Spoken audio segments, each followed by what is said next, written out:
na nga pena ya kati ya yebi masolo tout donc bosani te awa na kati ya Maroc napesi nga mbote na communauté congolaise nyonso donc bato babwaka boleke ebele nabosani te na Londres napesi mbote na sere na ngai Pigeon, sere na ngai Charlotte Pigeon oyo petit sere na bino boza na média soki bosoutenir ye bosabone esala bien soki mpe bokozala contact na ye na Facebook na makambo nyonso tout Facebook na ye akoma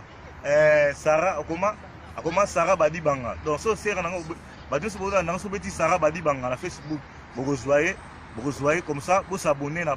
page de Facebook, vous s'abonner à YouTube na ye en plus vous s'abonner à YouTube na ye vous cliquer vous moi ba j'aime moi ba commentaire na émission et ça la bien o ba ndeko na bino bazo ka vie pour vous aider bango botika bango te